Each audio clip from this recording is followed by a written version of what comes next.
Aman.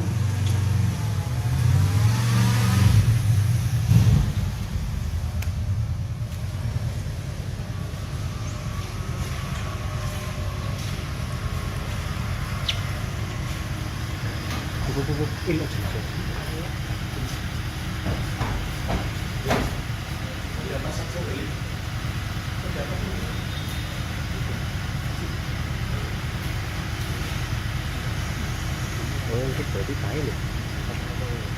Toro kita sedang kain.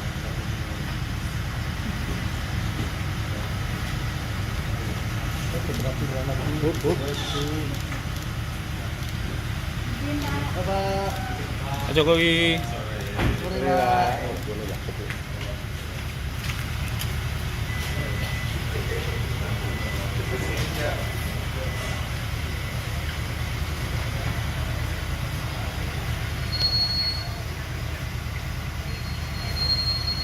Langsung itu kan ya?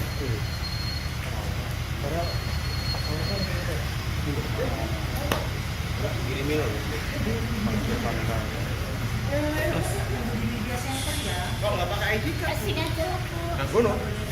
Kalau di sekitar sini di luar nggak apa-apa. Bisa bergerak. Jam ganti ya.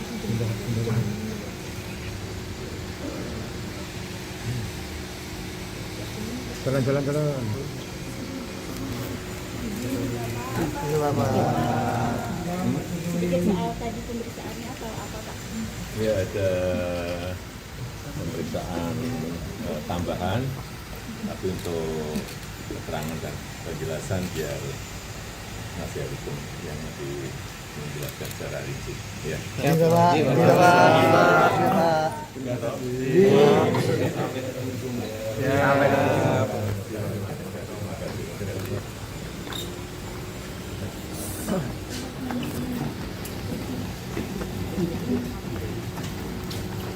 Buk.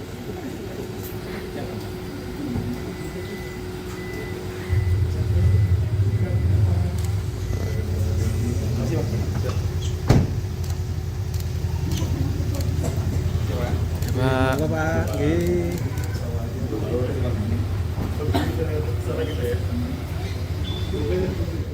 Sore ini Pak Jokowi sebagai warga negara yang baik tentunya memenuhi panggilan dari para penyidik sehubungan dengan laporan polisi yang kita ajukan pada Polda Metro Jaya.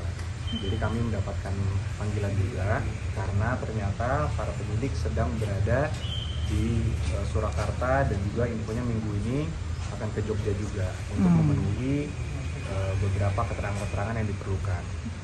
Nah, tadi itu mungkin totalnya ada sekitar 10 pertanyaan ya, 10 pertanyaan.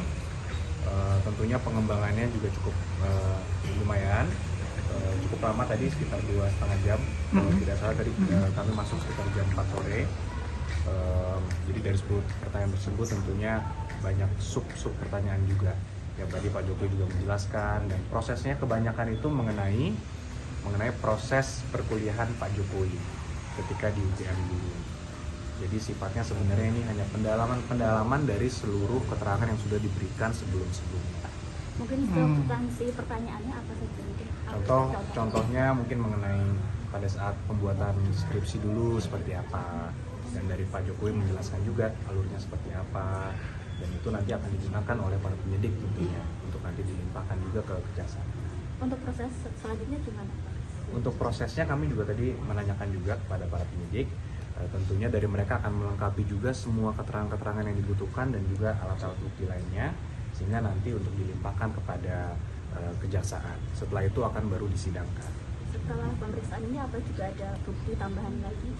Kalau dari kami tidak ada, tapi tentunya itu adalah wewenang penuh dari para penyidik untuk mengumpulkan alat-alat bukti yang dirasa perlu. Jadi nanti mungkin bisa saja ada barang bukti lainnya, karena minggu ini kan para penyidik masih akan berada di Surakarta dan juga di Yogyakarta. Jadi masih mungkin saja akan ada barang-barang bukti tambahan. Tapi itu tentunya wewenang para penyidik dan bukan wewenang kami. secara diperiksa eksplisit tadi- penyidik meminta tambahan bukti atau bagaimana? Bukan Pak, ya, para penyidik meminta keterangan Oh, keterangan aja. termasuk informasi-informasi, fakta-faktanya. Itulah yang kita tadi Pak Jokowi secara langsung menjelaskan. Selain Pak Jokowi ada yang diperiksa lagi?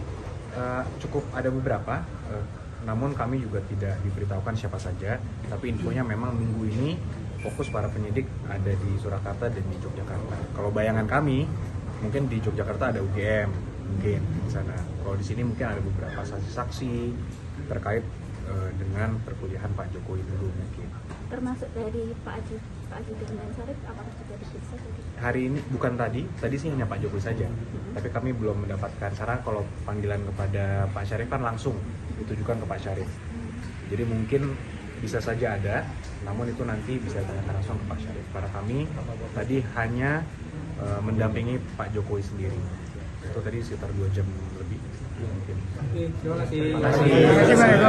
Pak Arif, kasih. soal apa KIP sidang KIP itu memutuskan untuk KPU RI membuka salinan ijazah Pak Jokowi ke Pak Bonatua itu apakah nanti ada tanggapan atau akan berdampak pada? Enggak, kalau kami melihatnya itu tidak ada isu sama sekali. Pertama, Pak Jokowi itu bukanlah badan publik, di mana Pak Jokowi itu bukan menjadi pihak di KIP tersebut. Jadi yang dikatakan di situ adalah salinan ijazah Pak Jokowi yang ada di KPU itu diberikan salinannya kepada pemohon yaitu Pak Bonatua.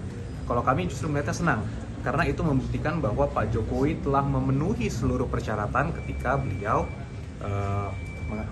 mendaftar sebagai kepala daerah dulu dan juga sebagai presiden pada saat ke KPU pusat. Jadi kalau kami melihat tidak ada isu sama sekali dan tidak akan merubah apapun dari pihak proses yang sedang berjalan. Oke. Terima kasih, Pak Eko. Iklim demokrasi. Kita tahu KPU ini kita ibaratkan adalah rumah demokrasi kita.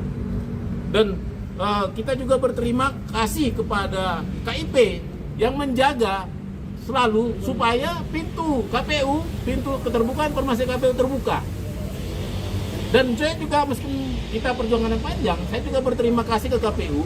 Ya meskipun tadi sempat menolak permintaan informasi saya, sempat mengeluarkan peraturan 731, melakukan uji konsekuensi, sempat kita bersidang susah payah, sempat juga saling bantah-membantah. Tapi itu sudah close, kita selesaikan permasalahan kita lanjut ke permasalahan bangsa yang lebih besar, yaitu bagaimana keterbukaan informasi selanjutnya. Saya rasa itu saja. Barangkali ada pertanyaan? Tetap dikasih ke Andri. Ada satu lagi penutup mungkin ya, karena belum ada pertanyaan. Tetap publik bantu kami, dukung kami, karena tugas kita ada 3 lagi ya. Saya lagi meminta ke KPU DKI, KPU Kota Solo untuk tahun 2005-2010. Mereka sudah respon, nanti kita akan berbagi lagi. Artinya ini akan lengkap kita buat jadi data publik. Karena ini memang saya juga di sini saya buat ini untuk penelitian. Mari kita meneliti ya secara bersama-sama. Kenapa? Publik punya hak untuk meneliti informasi publik. Ini bukan barang yang kita takutin untuk diteliti. Kenapa? Hak publik sudah dinikmati pejabat publik. Sudah sepatutnya kita publik juga mengganggu haknya. Seperti itu. Saya rasa itu aja yang mau tambahin Bang Mai. Ya, saya tambahin sedikit ya Pak Bona, supaya kita tidak lupa bahwa ijazah-ijazah ini sudah seharusnya diberikan kepada Arsip Nasional Republik Indonesia untuk diautentikasi, supaya publik percaya bahwa ini asli. Dibawalah oleh Pak Jokowi ijazah aslinya, dan KPU membawa ijazah 2 ini dan dibawa ke Arsip Nasional supaya diautentikasi menjadi asli. Karena identik itu menurut saya tidak ada gunanya. Nah, yang kedua, tolong KPU Solo dan KPU DKI Jakarta, sudahlah, kita sudahi saja sidang itu. KPU RI saja sudah memberikan, ada apa lagi yang bermasalah di sini? Berarti ini adalah data publik dan harus diberikan.